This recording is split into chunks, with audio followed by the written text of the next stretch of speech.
Here we have an interesting project. This is an original 64 T-Bird that is still in the hands of the original owner. That's a rarity. And the car's been sitting in a garage for quite a while. As you can see, it was last tagged 1980. And the guy did work for Delta, as you can see by the stickers all over it. Even the vintage Delta Airlines sticker back here, which is kind of cool. You don't see those anymore.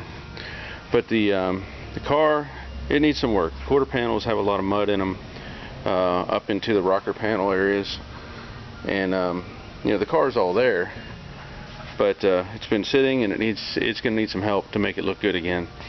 You can see the interior still smells kind of moldy or musty in here because it's just been sitting with the windows up, and any kind of moisture that gets in is a negative on these cars. But it's all there, and we're going through it, going to take it all apart. We've already started on the front end, pulled out the radiator and the great big bumper that came on these cars. As you can see here, there's the bumper, monster. It's not in bad shape, but it could stand a good cleaning. So just want to give you an initial look at this one. I think I'm not sure if it's a 390 or 352 in this car, but just give you an overview of what we're looking at for a 64 T-Bird. And it's got power steering, power brakes. You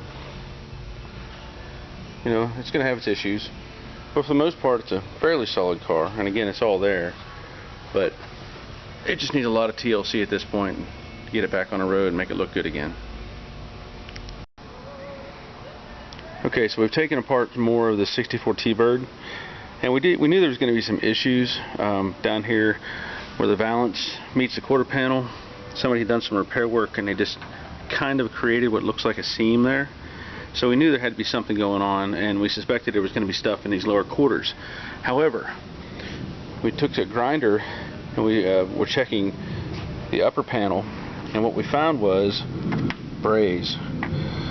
What that means is this car had a quarter panel put on it probably sometime back in the 70s, and you can see, I hope you can see just how deep this old Bondo is on top of here. And what was kind of given away, you can see right there's a bubble. It's kind of hard to see, but it's there.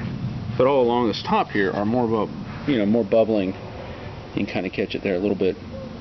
So I came all the way forward, and this is over a 1/4 inch deep of Bondo, and you can see where the door meets the quarter. That's not good. So we're gonna have to remove all this paint material and see what's really under there. And this is another sign here. This is over a 1/4 inch deep down here in the rocker panel. Again, not a good thing. So we're gonna have to dig all that out and figure out what's going on. And then on the other side, we found the same kind of stuff. Here's the right quarter. Again, more braze, but it's very lumpy. They did not do a good transition. Very thick Bondo again. And then down here in this quarter is just a mess.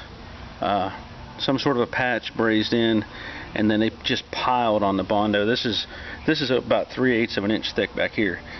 So we have to strip this thing down and see what panels we need, or what we can replace, or what's available. Turns into a bit more of a project than what we had first hoped, but that's what happens when you buy an old car and you don't know anything about it, even though this family owned this thing since it was new. So stay tuned.